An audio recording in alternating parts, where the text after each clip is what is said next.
এ মুসলমানের ছেলেরা, এ নওজোয়ান যুবকেরা, এটা হলো ডিসেম্বর মাস। এই ডিসেম্বর মাসের 6 তারিখে 1992 সালে ওই উত্তরপ্রদেশের বাবরি মসজিদকে আঘাত করা হয়েছিল। এ মুসলমানের ছেলেরা, এ নওজোয়ান যুবকেরা, যে মানুষটা সর্বপ্রথমে বাবরি মসজিদে আঘাত করেছিল ওই মানুষটার নাম ছিল বলবীর সিং। বলবীর সিং, হ্যাঁ হ্যাঁ, শুধু তাই নয়, বলবীর সিং কি করেছিল? ওই মসজিদে আঘাত করেছিল, ওই মসজিদে ইটে পেশাব করেছিল। আল্লাহ পাকের গজব নেমেছিল। আল্লাহর নবীর শানে বেয়াদবি করলে পরে, খোদার ঘর মসজিদের শানে বেয়াদবি করলে পরে আল্লাহ পাক ছাড় দেয়, কিন্তু ছেড়ে দেয় না। ওই বাংলাদেশে বাড়ি, বিশ্বা মহিলা, বাপ মুসলমান, মা মুসলমান, ময়মনসিংহে বাড়ি, বাংলাদেশের মহিলা, বিশ্বা মহিলা তসলিমা নাসরিন আমার নবীকে লম্পট বলেছে, আমার নবীর শানে কত কটূক্তি করে বই লিখেছে। ছোটবেলার মেয়ে দ্বিখণ্ডিতা, আরো কত কত বই লিখেছে। সালমান রুশদি বেঈমান জালিম আমার নবীকে ছোট করার জন্য কত কত বই লিখে গেছে। আল্লাহ পাকের গজব নেমে গেছে। এ মুসলমানের ছেলেরা, এ নওজোয়ান যুবকেরা, অজস্র মুসলমান আমরা জানি না, কিন্তু বাবরি মসজিদে আজ রাম মন্দির হবে। কত মুসলমানদের মনে বড় কষ্ট হয়, হয় কি হয় না? কিন্তু কত ইতিহাস আমাদের জানা নাই। আগামীতে আরো দুটো মসজিদ রাম মন্দির তৈরি করবে বলে ওই তালিকার মধ্যে পাওয়া যায়। জেনে থাকবেন আপনারা, ওই মালদা ডিস্ট্রিক্ট পার করে, মালদা পার করে গাজলের কাছাকাছি একটা জায়গা আছে, যে জায়গার নাম হলো আদিনা। গিয়েছেন কোনোদিন? ভারতের বৃহত্তম মসজিদ আদিনা। ওই আদিনা মসজিদটা তৈরি করেছে সেকেন্দার শাহ বাদশাহ। ওই সেকেন্দার শাহ মদিনার নকল করে আদিনার মসজিদ তৈরি করেছিল। কেন তৈরি করেছিল জানো? আজ ওই মসজিদে গেলে পরে চোখ দিয়ে পানি বেরিয়ে যাবে। কোনোদিন কোনো মুসলমান আন্দোলন করে নাই। কেন মসজিদে আজ কুকুর বিড়াল চড়বে? কেন মসজিদে শুয়োর ঘুরে বেড়াবে? কেন মসজিদের ভেতরে জুতা পরে পুরুষ মহিলা যুবক যুবতীরা চুমু খাওয়াখাওয়ি করে? লজ্জার কথা, শরমের কথা। আর কি বলবো রে মুসলমান, শাহ সেকেন্দার একবার পেটের অসুখ হয়েছিল। ইতিহাস সাক্ষ্য দেয় পেটের বড় অসুখ, যন্ত্রণা, অস্থির হয়ে গিয়েছিল। ডক্টরি করে, কবিরাজি করে, সুস্থ হয় না। একজন আল্লাহ পাকের ফকির বান্দা বলেছিল, ও শাহ সেকেন্দার বাদশাহ, তুমি যদি একটা ওষুধ পান করতে পারো তোমার জীবনকার মতো পেটের অসুখ ভালো হয়ে যাবে। বলে কি রোগ, কি ওষুধ পান করতে হবে? বলে এমন একটা সন্তান, বাপ হারায় একটাই মাত্র সন্তান, এতিম সন্তান, ছেলে থাকবে না আর কোনো মেয়ে থাকবে না, বাপ হারায় একটাই মাত্র এতিম সন্তান। ওই এতিম সন্তানের কলিজাটা নিয়ে সেদ্ধ করা লাগবে। আর ওই সেদ্ধ করা পানি যদি তুমি পান করতে পারো তোমার জনমকার মধ্যে তোমার পেটের যন্ত্রণা ভালো হয়ে যাবে। বাদশাহ শাহ সেকেন্দার তাই করেছিল। যাও যাও, প্রজারা কিছু দিনাজপুরের দিকে গিয়েছিল, কিছু প্রজা দক্ষিণ দিনাজপুরের দিকে গিয়েছিল, কিছু প্রজা মুর্শিদাবাদ বীরভূমের দিকে এসেছিল, বর্ধমান মেদিনীপুরের দিকে গিয়েছিল। কোন মা দেয় না, মা তো মা হয়।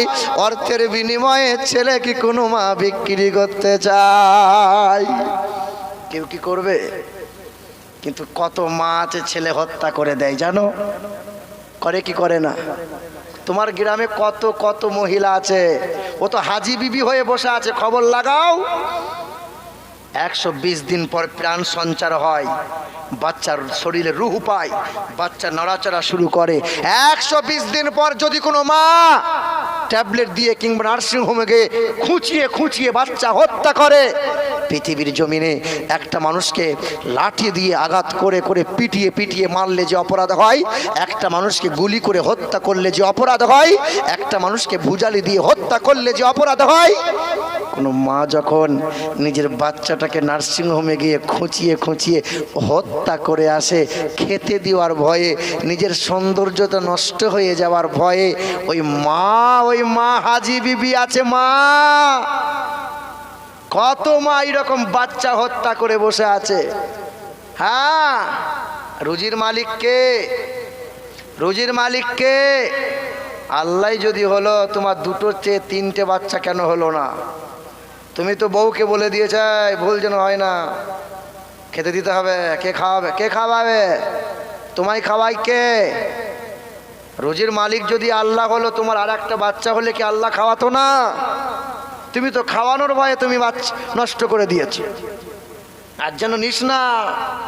আর আগেকার মা, তোমার দাদি 12টা ছেলে মেয়ে মানুষ করেছে, আবার ঢেঁকিতে ধান ভেঙেছে, আবার রান্না করে তোমাকে তোমার বাপকে সেবা করেছে, ছেলে মেয়েদের সেবা করেছে। এখন তোমার পোলট্রি মুরগি বৌমা এসেছে, বৌমা দেখো দেখো ও গ্যাসে ছাড়া উনুনে রান্না করে, হাত পুড়ে যাবে, মুখ কালি হয়ে যাবে। হ্যাঁ, যত আরাম খুঁজবে তোমার তত ব্যারাম হবে। এখন আবার কিছু কিছু মহিলা বলছে আমার দুধ হয় না, পাউডার কিনে নিয়ে আসো। আরে শুয়োরের বাচ্চা শুয়োরের দুধ খেয়ে লালন পালন হয়ে বড় হয়, আরে গরুর বাচ্চা গরুর দুধ খেয়ে বড় হয়, আর মানুষের বাচ্চা গরু ছাগলের দুধ খেয়ে বড় হবে। মানে কথা বুঝতে পারছেন না? আমাকে আবার অনেক জায়গায় ডাকে না, বলে এই হুজুরকে নিয়ে আসবি না। হ্যাঁ, আমি আপনাদের মন জয় করতে আসি নাই। ওই যে রাস্তাঘাটে আবর্জনা আছে না সমাজের, ওই আবর্জনাগুলো মেথর বলে পরিষ্কার করতে এসেছি। পরিষ্কার। আপনি আমাকে মৌলানা না মেথর বলিয়েন, ইউটিউবাররা। আমি আবর্জনা পরিষ্কার করার মানুষ। আমি আপনার মন জয় করব, আবার দ্বিতীয়বার ডাকবেন এই আশা করে আমি আসি না। আমাকে মুফতি আনিকুল চেনে, আমাকে বশির সাহেব জানে। আমার শোনার টুকরো বন্ধুরা, আমার শুধু মানুষেরা, অত জ্ঞান অত বিদ্যা আমার নাই, অত বিদ্যামান নাই। আমি তো ইনাদের সব ছাত্র, আমি তো নগণ্য একজন গুনাহগার, আমার কাছে কিছুই নাই। আল্লাহ আমার যতটা বিদ্যা আছে তার চেয়ে বেশি যোগ্যতা আমার আল্লাহ দান করেছেন দয়া করে। কিছুই নাই আমার কাছে। আল্লাহ যা বলাই আমার মতো গুনাহগারের জবান থেকে আল্লাহ তা বার করিয়ে নেয়, আল্লাহর দয়াতে তা বেরোয়। এ মুসলমান শোনার টুকরো বন্ধুরা, আমার শুধু মানুষেরা, কোন কথা বলছিলাম? আদিনা মসজিদের কথা ভুলে যাবেন না। ওই শাহ সেকেন্দার বাদশা চেয়েছিল একটা সন্তান নিয়ে এসো, আমি একটু আরামে কিছুদিন বাঁচতে চাই। কোনো মা দেয় না, কোনো মা দেয় না। পশ্চিম বাংলার মাটি থেকেও দিল না। তখন ভারত পাকিস্তান বাংলাদেশ এক ছিল। প্রজারা বাংলাদেশের দিকে পাড়ি দিল। বাংলাদেশের একজন চাচার কাছে লালন পালন হয়, বাবা নাই। ছেলেটা হাফেজে কোরআন, তার ভাতিজা হাফেজে কোরআনকে, তার ভাতিজাকে বাদশার কাছে অর্থের বিনিময়ে বিক্রি করে দেয়। বিক্রি হয়ে গেল সন্তান। শাহ সেকেন্দার বাদশার দরবারে হাজির হয়ে গেল। রাত যখন গভীর হয়েছে, দরজা খুলে বলে, খোকা কি এমন খাবার খেতে চাইছো বলো, কি এমন বিছানায় তুমি থাকতে চাইছো বলো। আজকে রাত তোমার শেষ রাত, জনমের মতো খাবারটা খেয়ে নাও, জনমের মতো আরাম তুমি করে নাও। হাফেজে কোরআন জানে না আমার চাচা যে আমাকে বিক্রি করে দিয়েছে, এই ছেলে জানে না। ফুটফুটে সন্তান, 30 পারা কোরআনের হাফেজ। ওই ছেলে দরজা খানা লক করে দিয়ে গুনগুন করে সূরা রহমানটা পড়ে, সূরা ওয়াকিয়া পড়ে। রাত গভীর হয়েছে, পেটের যন্ত্রণা সহ্য করতে না পেরে শাহ সেকেন্দার বাদশা, মালদাগার বাদশা, ওই বাদশা বারান্দায় পাঁচালি করতে শুরু করে দিল।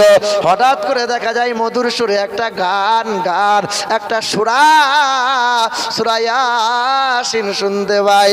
কি শুনতে পায়? কানটা লাগিয়ে দেখে ছেলেটা গুনগুন করে সূরা ইয়াসিনটা পড়ে, আর মহান মালিকের দরবারে হাতটা তুলে মুনাজাত করে আর কাঁদে আর বলে, আল্লাহ 30 পারা কোরআনটা বুকে নিয়েছে।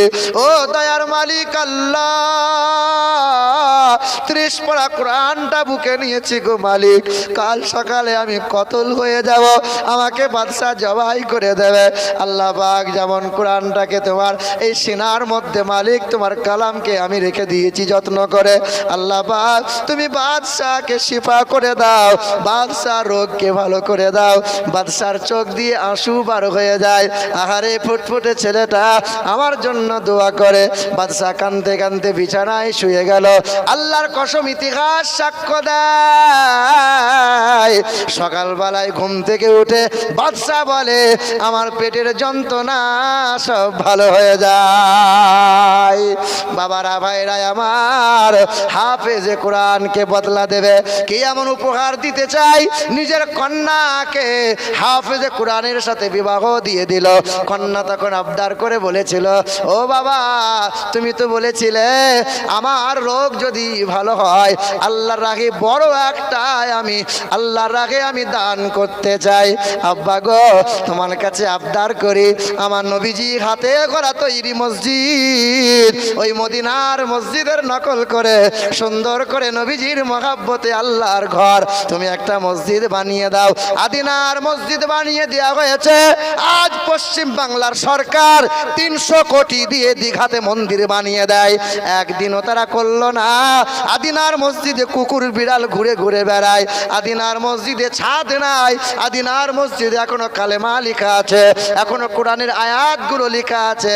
একবার যদি দেখেন বড় মসজিদ, ওই মসজিদে ছেলে মেয়ে যুবক যুবতীরা আনন্দ করে ফুর্তি করে, আর কেউ ইজ্জত দেয় না। আরে বাবরি মসজিদ যদি মসজিদ হয় আদিনার কেন সম্মান দিতে পারলাম না? পেরেছি। আর একটা মসজিদ আছে ওই মুর্শিদাবাদের মাটিতে, যদি আপনি কোনোদিন হাজারদুয়ারি যান, কাটরা মসজিদ আছে, কাটরা মসজিদ। হিন্দু বলো, চুয়ার বলো, বাগদি বলো, মুচি বলো, জুতো পরে সবাই কাটরা মসজিদে যায়। কেউ মসজিদের দিকে একবার আন্দোলন করলো না, একবার মনে দয়া মায়া হলো না, একটু কষ্ট হয় না? শুধু কষ্ট হয় বাবরি মসজিদ নিয়ে। আরে হাই রে হাই, অস্ত্র ওদের হাতে, ক্ষমতা ওদের হাতে।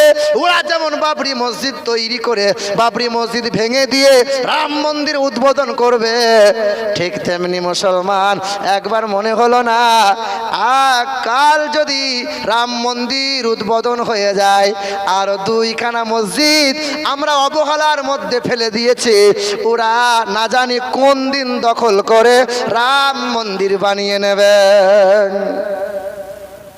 কি নেবে না? মুসলমানের ছেলেরা, এ আমার নওজোয়ান যুবকেরা, এ আমার মায়েরা, আমার বোনেরা, এ মুসলমানের ছেলেরা, ওই বাবরি মসজিদে সর্বপ্রথম যে মানুষটা আঘাত করেছিল বলবীর সিং তার নাম ছিল।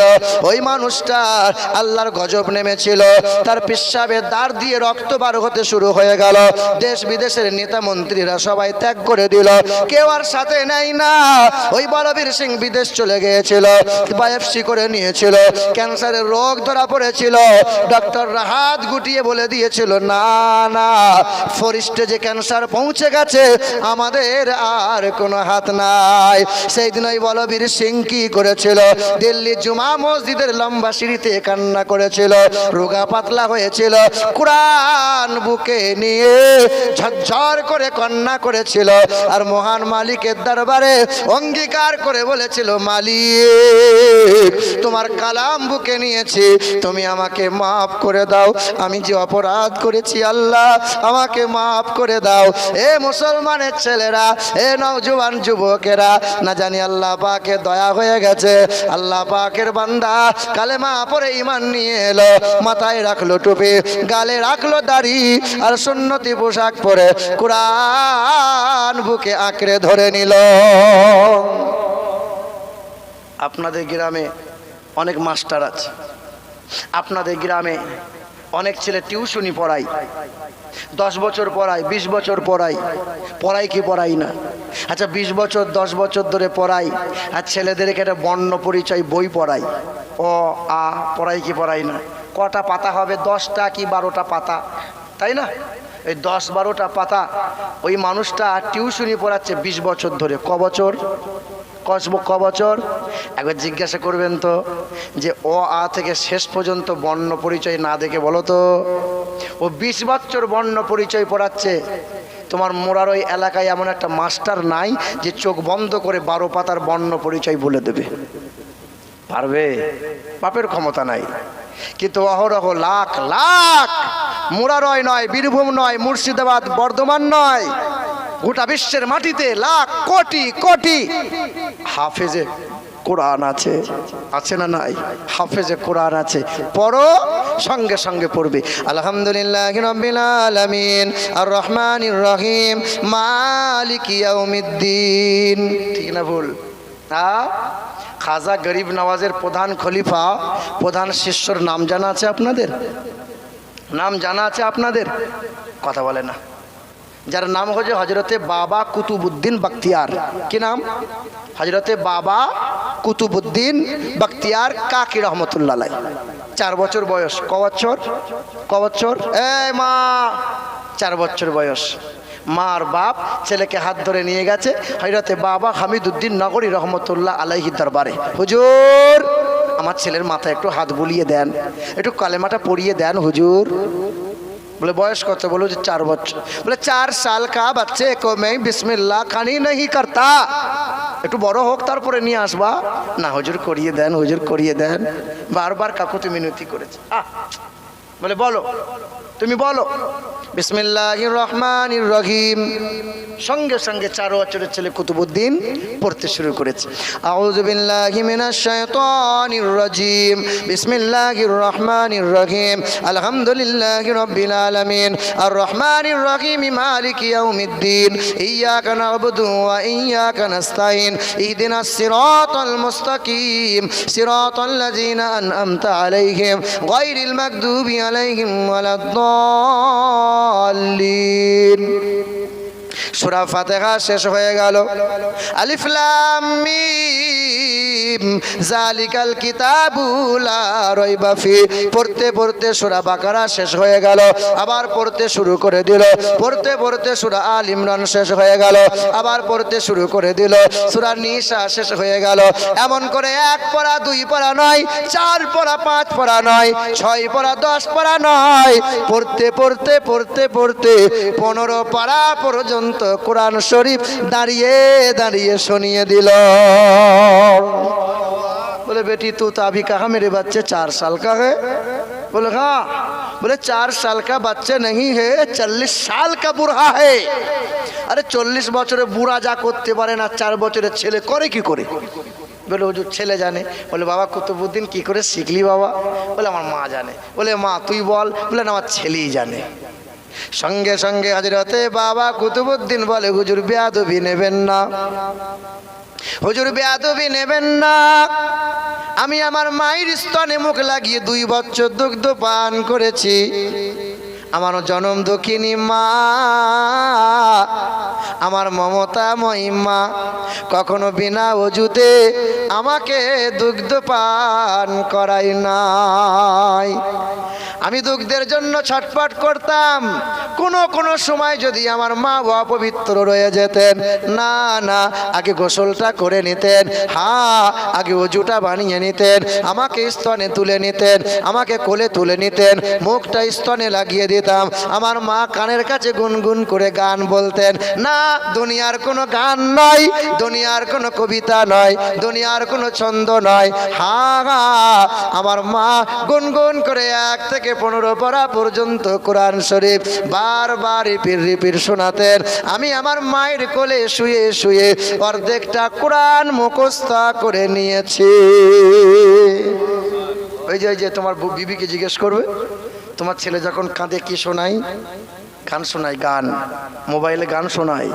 আচ্ছা এখানে একটা বাপ বলতে পারবেন যে আমি আমার ছেলে মানুষ করছি, ছেলেকে খেতে দিই কিন্তু মোবাইল দিই না, শুতে দেই ছেলেকে মোবাইল দিই না, ছেলে বদমাইশি করে মোবাইল দিই না। আচ্ছা একটা বাপ বলেন তো, একটা বাপ বলেন যে আমি একটাই মাত্র বাপ, যে বাপ ছেলেকে শিক্ষার মতো শিক্ষা দেবো কিন্তু ছেলেকে কোনোদিন মোবাইল দিইনি আর দেবো না। পারবে? একটা মা বলুক তো কি? হ্যাঁ ও মা তো দিন উল্লা উঠো সাপে খায় না, তোর মাথায় বাজ পড়ে না, তোকে মরিস না, এই বলে কি বলে না? ও মা হয়েছে, মা দিন রাত ছেলের জন্য বদদুয়া করে, মা হয়েছে। আফসোস। হযরতে বাবা কুতুবউদ্দিন বলেন হুজুর বেয়াদবি নেবেন না। আমার মা যদি গোটা কোরআনের হাফেজা হয়ে যেতেন, আমার মা যদি গোটা কোরআনটা মুখস্থ জানতেন, আল্লাহ পাকের অশেষ দয়া অশেষ করুণা, গোটা কোরআনটা 2 বছরে মুখস্থ করে নিয়ে আপনার সম্মুখে দাঁড়িয়ে দাঁড়িয়ে শুনিয়ে দিতাম।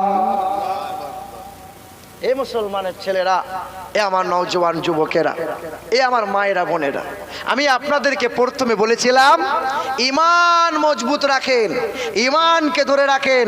তাই ঈমানকে মজবুত, ঈমানকে টিকিয়ে রাখার জন্য আপনার প্রথম হলো জ্ঞান ঠিক রাখতে হবে, আপনাকে ইলম হাসিল করতে হবে। ইলম যদি আপনি হাসিল না করেন, যখন তখন ঈমান আপনার কাছ থেকে ছিনিয়ে নেবে।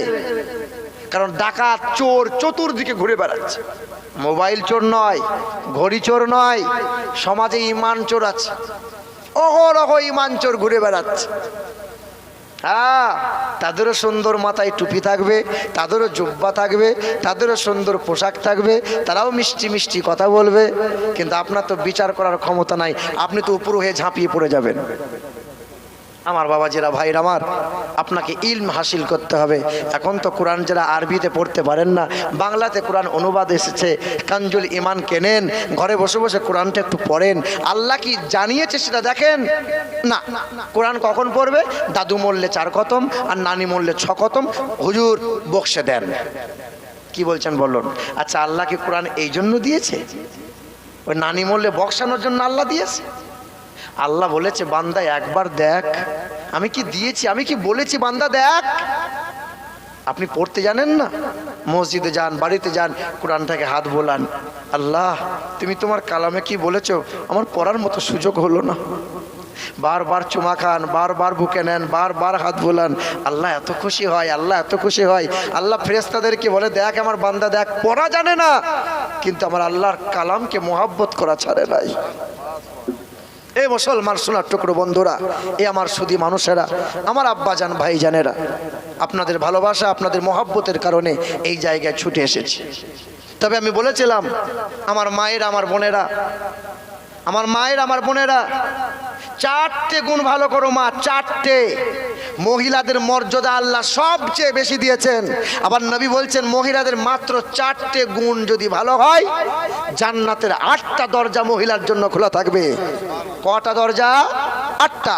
4টে গুণ। 1, ওই মহিলা 5 ওয়াক্ত নামাজ পড়ে। 2, ওই মহিলা রমজান মাসে রোজা রাখে। 3, ওই মহিলা স্বামীর সেবা করে, মানে স্বামীকে আঙুল তুলে কথা বলে না, স্বামীকে চোখ রাঙিয়ে কথা বলে না, স্বামী যেটা বলে সেটা শোনে, স্বামীর সেবা করে। 4, ওই মহিলা বেহায়ার মতো চলে না, ওই মহিলা বেলজ্জা বেশরমের মতো যায় না, ওই মহিলা বেহায়ার মতো চলে না। আপনাদের এখানকার মা বোনরা তো ওই পেট বার করে পঞ্চায়েতে যায় না, বাজারেও যায় না, যায় না, যায় না। এ বাবাজিরা, ভাইরা আমার, আমার সোনার টুকরো বন্ধুরা, আমি একদিন সকালবেলায় বসে আছি, বুঝলেন, আমাদের পাশের বাড়ি একটা ভাবি হয়, গাল পালিশ দিয়েছে, ঠোঁট পালিশ মেরেছে, কাজলও দিয়েছে, কাঁধে একটা ব্যাগ নিয়ে যাচ্ছে। তাই মনে মনে ভাবছি ওদের ব্যাংকে চাকরি ফাকরি পেয়েছে। আমি ভাবি, কোথায় যাচ্ছ? বলে স্যার আসবে। স্যার? কি আসবে বলো? স্যার আসবে। স্যার মানে জানো না, লোন নিয়েছি গো, কিস্তির ব্যাপার আছে, স্যার আসবে। কত স্বামীটা মরে গেছে, বলে স্বামী ঘরে বসে বিড়ি খাচ্ছে, স্বামী কেন মরবে? তো স্বামীকে বলো গলায় দড়ি দিয়ে মরে যেতে। স্বামী ঘরে বসে আছে, বউকে বল, যা স্যারের গায়ে হাত বোলাকা দিয়ে কিছু টাকা নিয়ে আসগা, যা। লজ্জাও নাই, শরমও নাই। এই 4টে গুণ ভালো করো। কটা? 4টে গুণ ভালো করলে জান্নাতের 8টা দরজা আল্লাহ খুলে দেবেন। তবে এই যে 4টে গুণের ভেতরে একটা গুণ যদি ভুল হয়, আপনার বিবিকে বলেছেন, সালমান মা পর্দা করবে, বেহায়ের মতো যাবে না, জবানকে সামলে রাখবে, আপনি বারবার বলেন, আপনার বিবি শোনে না, তো নবী বলছেন একটু মাঝে মধ্যে ঠুকুনি দাও। কি দেবে? কি দেবে? 4টে গুণের ভেতরে একটা গুণ যদি ভুল হয়, বিবিকে মাঝে মধ্যে ঠুকুনি দাও। তবে মহিলাদের 4 জায়গায় মারা যাবে না। ক জায়গায় মারা যাবে না? কথা বোঝে না। মহিলাদের 4 জায়গায় মেরো না। মহিলাদের মুখমণ্ডলে কোনোদিন মারিও না, মহিলাদের বক্ষস্থলে কোনোদিন মারিও না, মহিলাদের মাথায় কোনোদিন আঘাত করিও না, মহিলাদের পিঠে কোনোদিন মারিও না। নবী আবার বলছেন, বলো আমার বান্দা, বলো আমার উম্মতেরা, বলো আমার সাহাবারা, তোমরা বিবিদের কোন জায়গায় মারবে বলো। আল্লাহর নবী বলছেন, সে তোমার অর্ধাঙ্গিনী, মানে বিবিকে কোনোদিন কষ্ট দিও না। আপনি এলাকার নেতা, আপনার বউ যদি রাগ করে 1 মাস বাপের বাড়ি চলে যায়,